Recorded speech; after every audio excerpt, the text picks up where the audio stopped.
Bonjour à tous, bienvenue dans ce nouvel épisode de la Champagne Academy. On poursuit aujourd'hui le tuto sur comment obtenir une cave équilibrée et on va parler des maturités aujourd'hui. Mais avant ça, pensez à vous abonner à la chaîne, on publie régulièrement des vidéos, des tutos, des rencontres avec des vignerons autour de l'univers du champagne et de la gastronomie. Donc si vous aimez ça, abonnez-vous. Et maintenant on va parler maturité juste après le générique.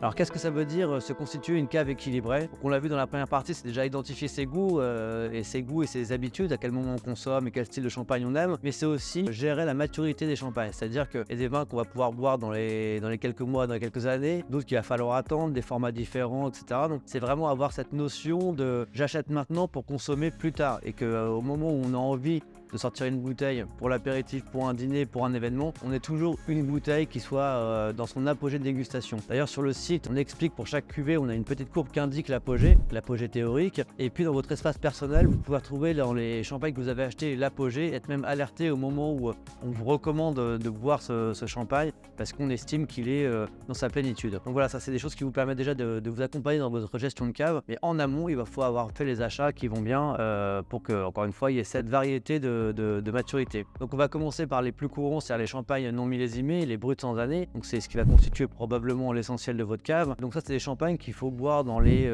2 à 5 ans qui suivent leur achat. Sachant que généralement, moi je recommande d'attendre au moins 1 an après l'achat avant de le consommer. C'est-à-dire qu'un an de cave va souvent amener une petite patine, un petit peu de maturité à la cuvée et qui peut lui apporter pour moi une gourmandise qu'on n'a pas forcément si on achète et qu'on consomme surtout la bouteille juste après l'achat. Donc il faut avoir comme ça cette petite rotation, avoir quelques bouteilles d'avance et on laisse tourner régulièrement et on les laisse 2, 3 ans, 4 ans en cave avant de les consommer. Donc après c'est à votre goût, des blancs de blanc, des blancs de noir, voilà, on peut faire varier les choses comme ça. Ensuite c'est agréable d'avoir quelques cuvées millésimées dans sa cave, c'est des cuvées qui ont un peu plus de complexité, voire des cuvées de prestige, et là il faut bien choisir ses millésimes, c'est-à-dire qu'on a fait un tuto également sur ce sujet, et sur le site on propose un guide des millésimes. Tous les millésimes n'ont pas le même potentiel de garde, on a des millésimes comme 2008 ou 2013 qu'on va pouvoir emmener très loin, sur 10, 15, 20 ans de garde, et puis des millésimes qui sont plutôt qu'il faudra consommer dans une jeunesse ou au bout de 5, 6, 10 ans, pas plus, parce que c'est des millésimes qui sont déjà à maturité, des millésimes riches, un peu solaires en général, qui vont avoir moins de potentiel et moins de durée de vie. Donc voilà, faut panacher un petit peu ces choses-là. Et puis on va panacher aussi les formats, c'est-à-dire qu'un champagne en magnum va avoir un potentiel de garde plus important, que ce soit à la fois sur des BSA comme ici, des bruts sans année comme ici,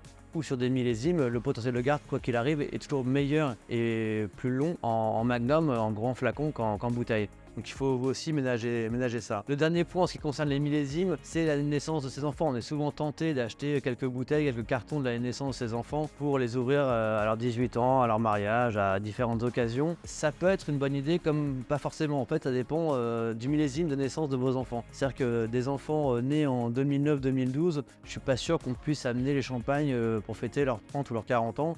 Des enfants nés en 2008 ou 2013 comme je citais précédemment vont avoir des vins qu'on pourra emmener un petit peu plus, donc ça sert à rien de se charger énormément du millésime de naissance si on pense les ouvrir 20 ans plus tard sans vérifier auparavant que le millésime est un millésime de garde, comme on en a quand même régulièrement en Champagne, mais pas systématiquement, un petit peu moins peut-être maintenant avec un climat qui se réchauffe un petit peu, donc voilà, faut être vigilant sur ce point. Voilà, c'est la fin de cette seconde partie consacrée à la gestion de cave. On va se retrouver pour une troisième partie où on va parler format. Avant ça, pensez à vous abonner et puis donc on se retrouve sur le prochain tuto. Salut!